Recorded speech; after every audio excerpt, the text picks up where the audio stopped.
The savannah woke in pieces. Pale sun on acacia, a ribbon of dust along the road. Jacob drove the south perimeter at a crawl, window open to the cool that would soon burn away. The radio whispered static and half-sentences. He checked markers, counted prints, noted where the night had folded the grass. Tracks told him better stories than men did. Zebra, warthog, one hyena, looping. No fresh tire treads, no snare wire where thorn met shadow. He breathed, wrote, moved on. Heat took the hood. Jacob sipped lukewarm coffee and scanned the horizon through binoculars. Wildebeest stitched into a grey river, then unstitched. Giraffes leaned their long opinions against the sky. Everything looked fine. Still, the air carried a held breath, as if the land waited for a sentence it had not heard in years. The radio cracked. Sector 4, movement by the service track. Might be nothing. Mbeki's voice, steady, unexcited. Jacob thumbed the mic. Copy. 10 minutes out. He turned at the termite mound like a ruined cathedral and eased the truck toward the report. Grass closed in, tall as shoulders. Seed heads brushed the doors. Jacob killed the engine and listened. Wind. The tin rattle of beetles. Silence where there should have been weaver birds. He stepped down and walked ahead, boots whispering in dust. A shadow moved at the bend, large and deliberate. Jacob froze, palm on the rifle he almost never used. The shadow stepped into gold. A lion stood in the track. He was enormous, not from fat, but from a geometry that made the world look mismeasured. Shoulders like joined boulders, a mane rubbed to brass by sun and sand. He faced Jacob square, head high, yellow eyes calm in a way that did not comfort.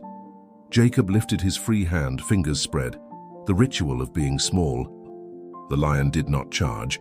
He exhaled, a low sound between a sigh and a drum. Dust rose from his whiskers. Then he rumbled again, deeper, longer, and the air seemed to tighten, as if listening too. Easy, Jacob said, because men speak even when language is useless. He took one step back, the lion took one forward, then stopped. He glanced past Jacob to the truck, then over his shoulder into the sea of grass, then back at Jacob, arranging the parts of an instruction the man should already know. He turned away and walked 3 slow strides down the track. Stopped, looked back, rumbled. Jacob felt the message before he understood it. Not threat, not challenge, an insistence. He keyed the radio without looking away. Base, I've got a mail at the old service bend. Behavior is atypical. Static answered. The signal sank into heat. The lion moved again, pausing at intervals, checking the human the way a guide checks a distracted traveler. Jacob eased toward the truck, never breaking the gaze. He set the rifle on the passenger seat, took the binoculars and the trauma kit, and left the door ajar. The engine ticked as it cooled, counting down the seconds of a decision. Show me, he said, not loud, and found his voice did not shake. Grass swallowed the lion's legs as he turned off the road. Jacob followed at a measured distance, keeping wind in his face, counting breath to keep it useful. The cat advanced, then waited, then advanced, weaving a slow path between thorn and sun. Ahead, the land dipped where a dry stream once cut the plain. From that hollow came a sound, faint and strained, like rope dragged across wood. Jacob kept walking. The air thickened as Jacob crossed the shallow dip, the silence no longer passive but deliberate, like the world holding its breath to listen. The dry stream bed smelled of crushed sage and dust baked to metal. He crouched, running his fingers through the dirt. There were prints here, 2 sets, one large and recent, another smaller, lighter, overlapping the first. A male and a female, maybe moving together. He traced the grooves with the edge of his glove. The male's stride was steady, the female's broken. Something had gone wrong. Behind him, the truck's radio popped with static. Jacob, do you copy? Mbeki's voice again, slightly warped by distance. I'm at the East Hollow. Lion behavior still strange. Strange how? Jacob paused. He's guiding me. The silence that followed wasn't confusion. It was disbelief. Say again. But the signal died before he could answer. He looked up. The lion waited about 30 meters ahead, tail twitching once every few seconds, each movement too precise to be random. Jacob stood, brushed the dust from his knees and followed. The heat began to press against his skull. Insects hummed invisible circles near his ears. He stepped through a curtain of tall grass and found himself on a narrow animal path. The lion walked slower now, glancing over his shoulder every dozen steps. At one point he stopped and stared toward a line of thorn trees. The sound came again, faint, irregular, low. A cry. It wasn't human. It wasn't quite animal either. A kind of rasping moan, breath catching against pain. Jacob's chest tightened. He moved closer, speaking low to keep his own fear in check. "It's okay, boy. I hear it too." The lion growled softly, not a warning but acknowledgement. Then he turned, padding ahead through the acacias, his mane brushing branches that left streaks of pale bark behind. Jacob ducked under a twisted trunk, eyes narrowing to adjust to the dim. The smell changed, soil torn by roots, and underneath it, blood, old but sharp. Flies rose in a glittering cloud and vanished again.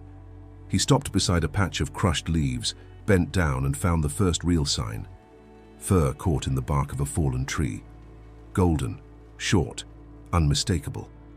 He lifted his head slowly. Beyond the tree, half buried under its weight, lay a shape, motionless. Jacob's pulse spiked. He wanted to run, but instinct warned him not to. The lion circled, massive shoulders rolling like dark waves. The sound that had drawn him here came again, weaker, the faintest whisper of pain.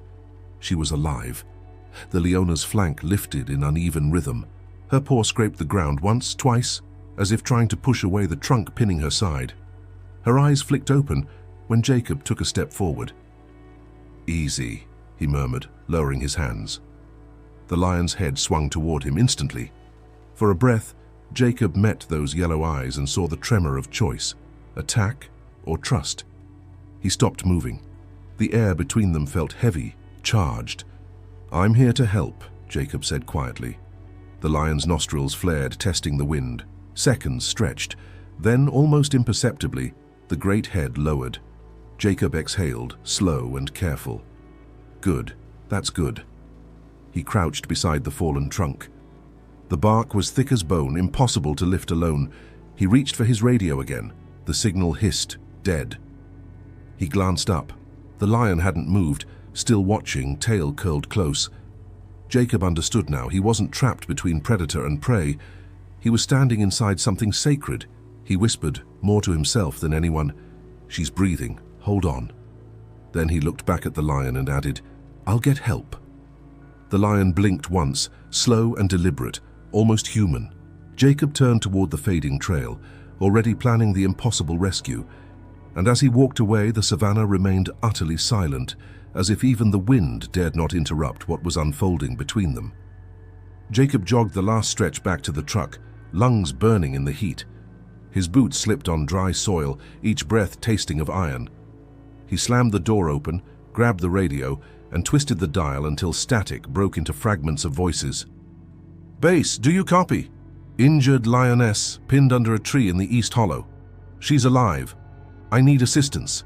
Heavy lifting equipment, med kit, ropes." Static. Then Mbeki's voice, faint, shaken. "Repeat, Jacob. Did you say lioness?" "Yes, Mail's with her.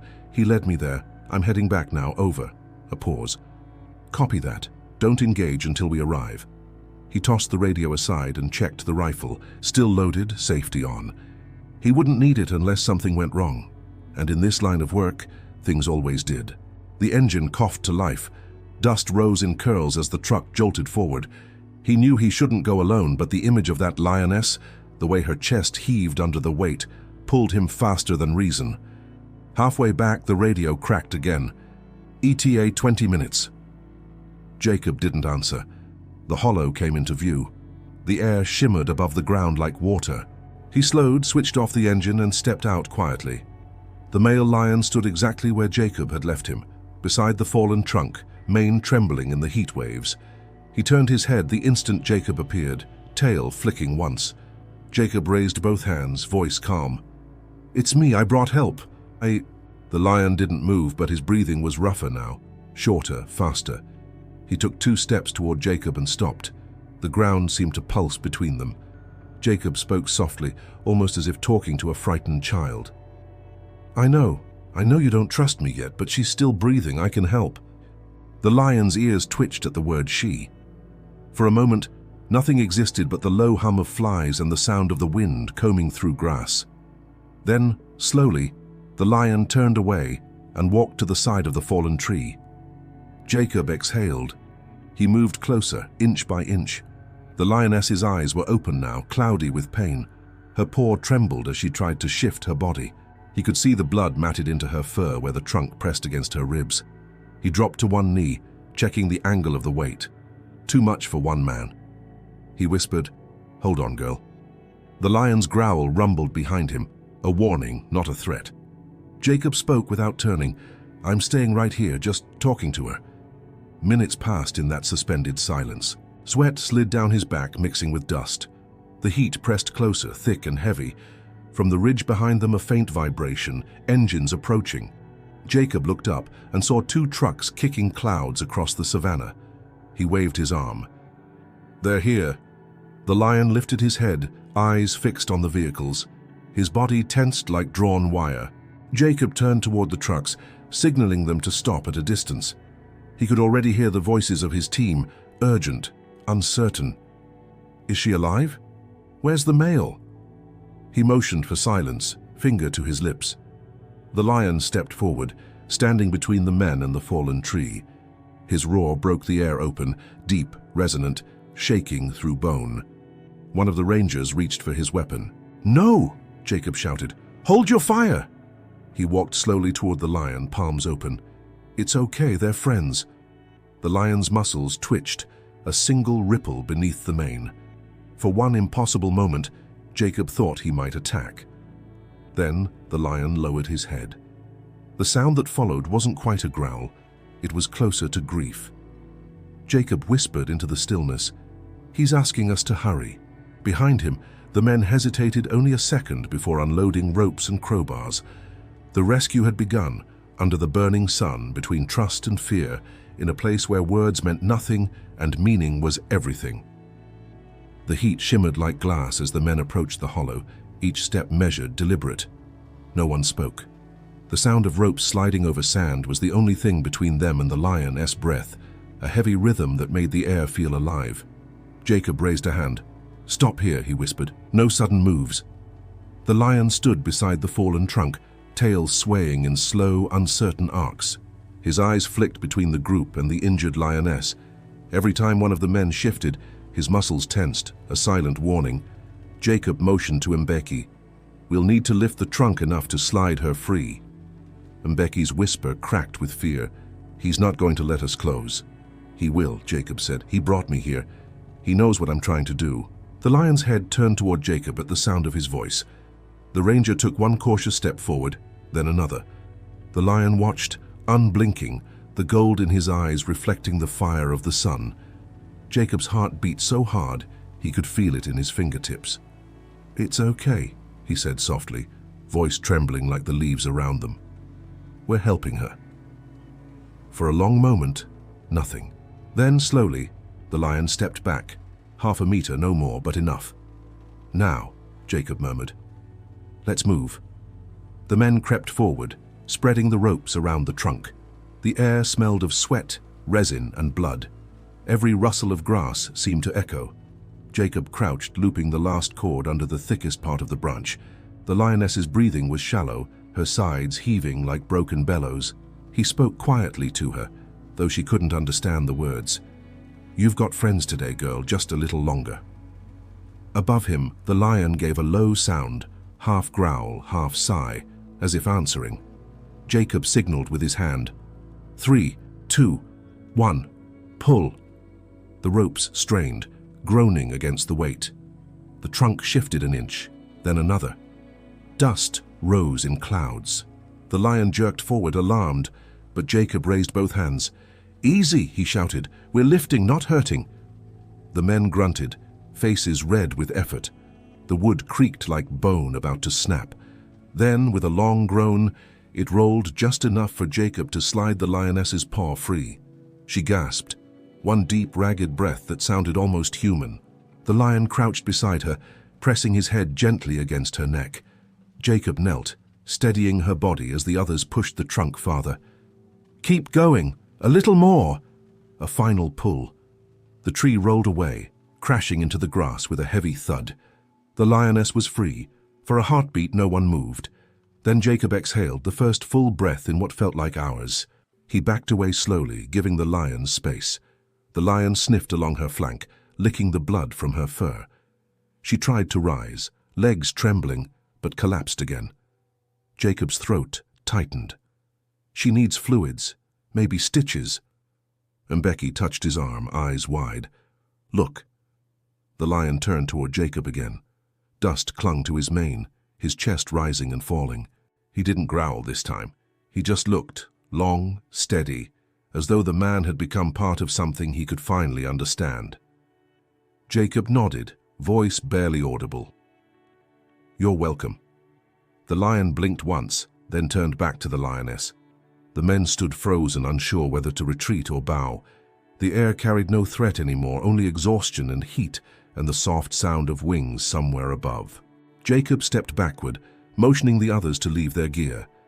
"Let them have the silence," he said.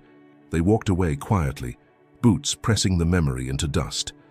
Behind them, the lion's low hum followed, neither roar nor growl, but something older, deeper, something like gratitude.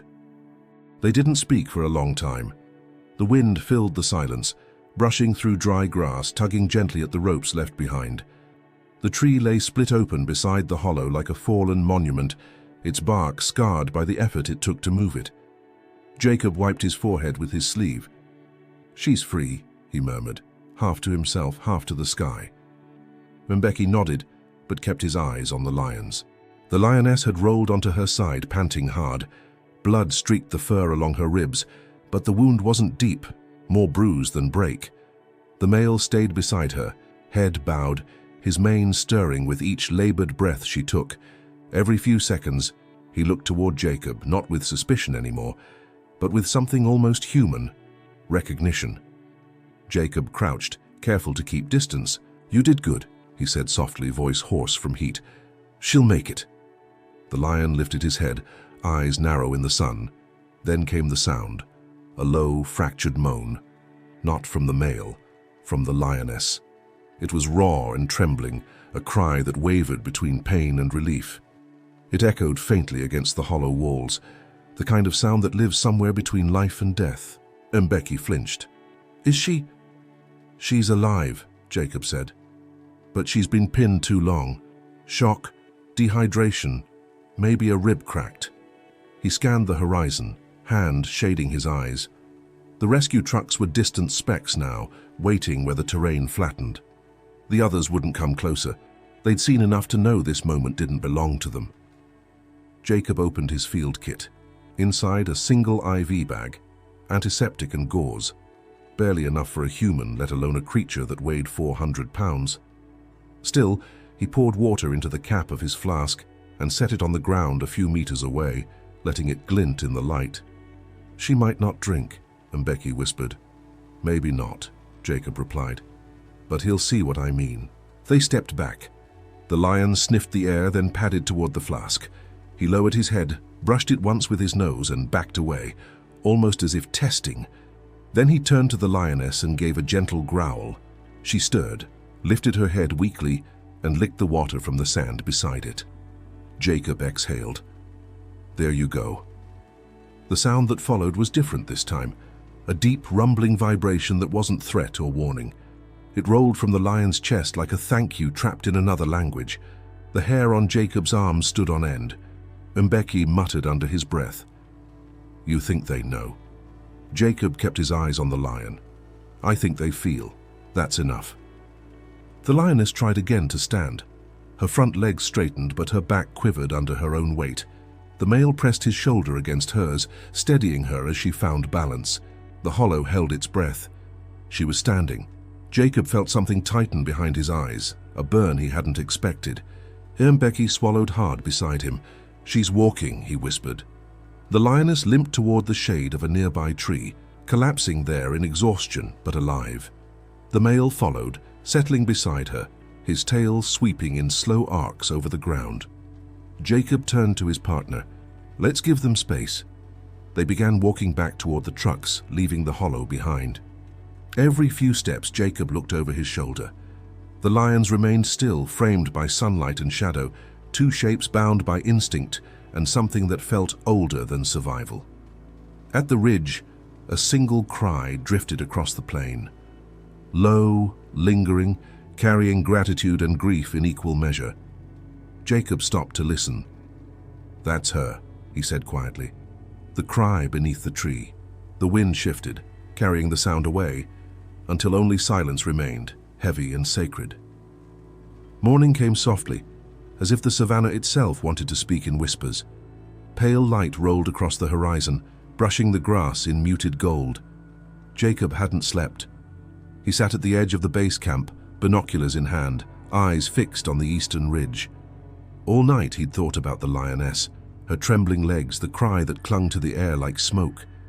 He'd replayed the moment again and again, the male's eyes on him, that silent plea. Something inside him had shifted, a weight he couldn't name pressing against his ribs. Mbeki approached with a mug of coffee. "You're going back, aren't you?" Jacob didn't look away from the distance. "She won't survive if we don't clean the wound." "You really think he'll let you get close again?" Jacob hesitated, then nodded. "I think he knows I have to." The engines of two jeeps coughed to life behind them. They packed slowly. Water, antiseptic, gauze, tranquilizer darts in case things went wrong. No one spoke the obvious, that they were walking back into a Wild Things trust, a place rarely given twice. By the time they reached the hollow, the sun was full and the cicadas screamed in waves. The tree trunk still lay there, split and hollowed by insects. The lions were gone. Jacob's stomach dropped. He climbed the ridge, scanning the horizon. Then, movement in the brush, low and golden. The lioness lay near the shade of a termite mound, breathing evenly. The male stood beside her, head high, as if he'd been waiting for this moment. Jacob raised his hands, stepping forward slowly. "It's me again," he said quietly. His voice seemed to settle on the air, blending with the hum of the heat. The lion watched, still as stone. Jacob crouched halfway, stopping a good distance away. "I just need to help her, nothing else." He unpacked the field kit, every motion deliberate, slow enough for the lion to understand. Gauze, needle, saline, the smell of alcohol escaping the bottle. Mbeki whispered, "He's not moving, I think he remembers." Jacob gave a small smile. "So do I." He edged closer until the lioness was within reach. Her breathing was steadier now, but the wound along her ribs was swollen and raw.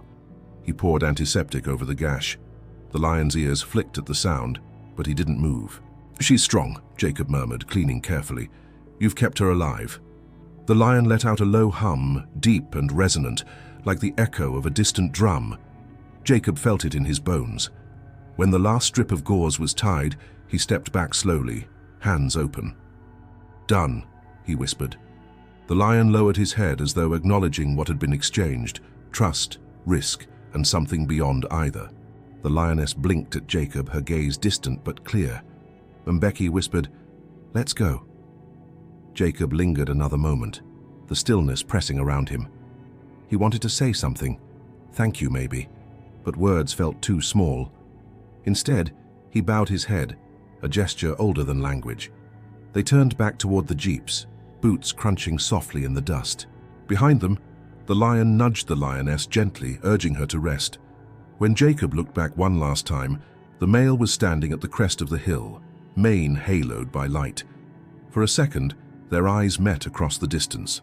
No roar, no movement, just a silence filled with mutual knowing. Jacob smiled faintly. "That's it," he said to himself. "That's the rescue." He climbed into the jeep, leaving the hollow behind. The road stretched long and bright, the sky endless above. And somewhere behind him, two lions lay together under the sun, alive, unafraid, and free. The following afternoon carried the strange quiet that comes only after survival. The wind blew softer, and even the birds seemed hesitant to sing. Jacob stood at the observation deck near the base, binoculars pressed to his eyes, searching for the familiar shimmer of golden fur against the horizon. He found them by chance. Two small silhouettes under an acacia tree side by side, motionless except for the slow rise and fall of breath. The male's head rested over the lioness's neck, as if guarding not her body, but the fragile thread that still tied her to life. Jacob lowered the binoculars and leaned against the railing. For the first time in years, he smiled without thinking. Mbeki joined him, holding a notebook. "You're writing the report?" Jacob nodded. "I'm trying to, but I don't know what to call it." "Call what?" He gestured toward the savannah. "That. Whatever happened out there." Mbeki chuckled softly. "You could call it madness, following a lion like that." "Maybe," Jacob said, eyes distant. But it didn't feel like madness. It felt right. He stared again at the plane, remembering the weight of that gaze. The lion looking straight at him, unafraid, expectant. It wasn't dominance. It wasn't submission. It was something in between, a recognition that stripped both of them down to something wordless. When the heat began to fade, Jacob took the jeep and drove back toward the ridge. He didn't tell anyone. The engine hummed low, a steady companion to his thoughts. By the time he reached the hollow, the sky was the color of honey, melting into the horizon. He parked the jeep far enough not to intrude and approached on foot. The lions were still there. He stopped at the same distance as before, close enough to see the twitch of the lioness's ears, far enough to show respect. The male lifted his head instantly, muscles tightening. Jacob raised his hands slowly. "Easy," he whispered. "It's just me." The lion watched him, silent. Then, after a long pause, lowered his head again. Jacob sat down right where he stood, legs crossed, the earth still warm beneath him. He didn't reach for his camera or his radio. He just sat. The wind shifted, carrying the faint scent of rain and dust. The lion's mane stirred, glinting like copper in the fading light. Jacob spoke softly, not expecting a response. "You knew I'd come back, didn't you?" The lion's ear flicked once, as if acknowledging the thought. Minutes turned into an hour. The lioness shifted, licking the side of her paw, no longer trembling. Jacob felt the tension leave his shoulders, replaced by an ache deeper than exhaustion. It was the ache of understanding, that he had crossed some invisible border between man and wilderness, and there was no way back to how things were before. As the sun touched the horizon, the lion stood and walked a few paces toward him. Jacob froze, heart pounding. The lion stopped only a few meters away. His eyes met Jacob's in the dim light, steady and alive. The two of them, man and beast, stared at each other while the last gold of day turned to shadow. Jacob didn't move. He didn't need to. The silence between them was enough. Then slowly the lion bowed his head, not submission but greeting. Jacob swallowed hard, eyes stinging. He bowed back. When he lifted his gaze again, the lion had turned to the lioness, nudging her gently before leading her away into the tall grass. Jacob watched them go until the savannah swallowed their shapes. Only the trail of their footprints remained, pressed into the dust like a message written for those who still believed. He whispered to the empty air, "I understand." And for the first time in his life, he truly did. Back at the ranger base, night had fallen like a curtain, thick, slow, and full of unspoken questions. The insects sang in layers, and the hum of the generators blended with the low murmur of distant voices. Inside the operations tent, Jacob sat at the wooden table, still in his dusty uniform, a half-written report glowing on the laptop screen. He had typed the same sentence 3 times. The lion approached in a non-aggressive manner, seemingly requesting assistance, then deleted it, then wrote it again. Because how do you document something that breaks the rules of how the world is supposed to work? Mbeki entered quietly, setting a tin cup beside him. "You've been staring at that screen for an hour." Jacob didn't look up. "I'm trying to make it sound believable." Mbeki sat across from him. "It was believable. We saw it." "Yeah," Jacob said softly. "But when I write it down, it sounds like a story." The tent rustled in the warm wind. From outside came laughter. 2 new recruits, unaware of what had happened beyond the ridge that morning. Life at the base moved on. Logs to update, fences to inspect, patrols to schedule. Only Jacob carried the weight of something that didn't fit into the forms and procedures. He closed the laptop. You know what's strange, Mbeki? He trusted me more than most people ever have. His partner smiled faintly. Maybe because you listened. Jacob nodded. Maybe that's all any of us need. They sat in silence, the kind of silence that doesn't demand words. When dawn came, Jacob took a jeep alone, driving out toward the eastern plain. The sky was silver, clouds low and trembling with the promise of rain. The road stretched endlessly ahead, the savannah still damp from the night. He didn't plan to find the lions again. He just needed to see, to know they were somewhere under the same sky, alive. The world looked cleaner after the night's brief rain. Puddles mirrored the clouds, and the smell of wet soil filled the air. Herds of impala grazed in the distance, their reflections rippling in shallow pools. Then he saw them. Far ahead, near the old hollow where the tree had fallen, two shapes moved slowly. The lioness walked with a slight limp, but she walked. The male stayed close, his mane darker now from moisture, his head tilted low as if speaking to her with each step. Jacob stopped the jeep and watched from afar. He didn't raise the binoculars this time. He wanted no glass, no barrier between them. The wind carried the faintest sound, not a roar, not a growl, but something softer, like the murmur of a river. He smiled. They made it. He sat there until the clouds thickened, and the first drops began to fall again. The rain pattered softly on the hood of the jeep, turning dust into tiny rivers. The lions didn't run for cover. They simply walked deeper into the grasslands, two golden ghosts fading into grey light. When Jacob returned to base that evening, the others were waiting. One of the officers, older and blunt, pointed at the report.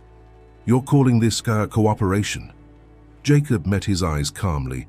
"I'm calling it communication," the officer snorted. "Between man and lion?" "Yes," Jacob said. "Exactly that." There was nothing more to add. Later, when the camp fell quiet again, Jacob sat by the fence line, the horizon flickering with distant lightning. He thought about what Mbeki had said, that maybe the lion trusted him because he listened. He looked out into the dark, where unseen shapes moved beneath the thunder's low rumble. Somewhere beyond, a roar echoed, distant, powerful, not warning, but alive. Jacob smiled faintly, whispering into the wind, "I hear you." And for the first time, the savannah didn't feel wild. It felt like home. 3 weeks passed. The savannah slipped into the quiet rhythm that follows the rains, grass taller, greener, the air carrying the sweet weight of renewal. The reserve's work returned to its steady heartbeat, morning patrols, animal counts, and the endless hum of radios trading routine words. Yet for Jacob, silence had changed meaning. Every gust of wind seemed to whisper with a voice he now recognized. He hadn't seen the lions again. He told himself that was a good sign. Wild things shouldn't linger near men. Still, when he drove the perimeter at dawn, his eyes always drifted east, to the hollow that had once held a fallen tree and a miracle. That morning, the world was gray and perfect.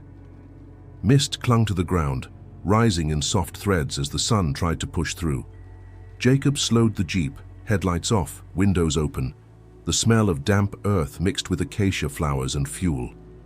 He turned down the radio. He wanted to hear the wild breathe. Somewhere distant, a low rumble rolled across the plains. Not thunder, deeper, familiar. Jacob stopped the engine. The rumble came again, then another, closer this time. A voice carried through fog and time. He stepped out of the jeep. The mist parted just enough for him to see a shape forming out of the whiteness, the unmistakable curve of a mane, heavy and dark with dew. The lion stood on the ridge. Jacob froze. His first instinct, caution, faded beneath the slow, rising pulse of awe. The animal was larger than memory, more shadow than flesh in the silver light. Each step he took was silent, deliberate. Jacob raised his hand slightly, not in fear, but greeting. "You came back," he whispered. The lion stopped halfway down the slope, golden eyes cutting through the fog. He wasn't hunting, he wasn't lost, he was looking for something or someone. Jacob stayed still. The air between them shimmered, alive with tension, yet not danger. The lion's gaze was steady, questioning. "It's all right," Jacob said softly. She's safe. You did it." For a moment, the lion didn't move. Then, with slow, regal patience, he sat down. The sound of his weight settling onto the damp earth carried farther than Jacob expected. They watched each other across the thin veil of mist. Jacob's breath came shallow, his heart beat a drum he couldn't quiet. The lion tilted his head slightly, the same gesture he had made that first day, back when everything began with a roar mistaken for threat. Now that same sound was replaced by silence, an understanding that needed no words. Jacob lowered his hand. He wanted to step closer, but he didn't. Some distances were sacred. The wind shifted and sunlight broke through, spilling over the ridge in ribbons of gold. For an instant, the lion's mane caught the light, turning it to fire. It looked like a crown. Jacob blinked, and in that blink, the moment changed. The lion stood, turned toward the horizon, and began to walk away, each stride unhurried, unafraid, certain. Jacob whispered, "Goodbye." He stayed there long after the lion vanished into the grass. The mist thinned, and the savannah returned to its endless breathing. Only paw prints remained, pressed deep in the mud, filling slowly with rainwater. He crouched, touching one print with his fingertips. It was still warm. Back at the jeep, he hesitated before starting the engine. Instead, he looked toward the horizon once more and smiled.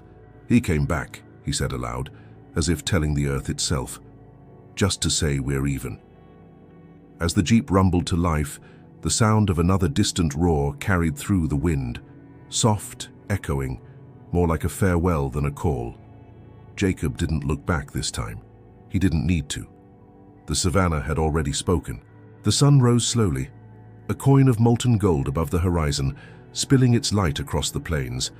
The savannah glittered, still wet from the night rain, each blade of grass bending beneath a single bead of water.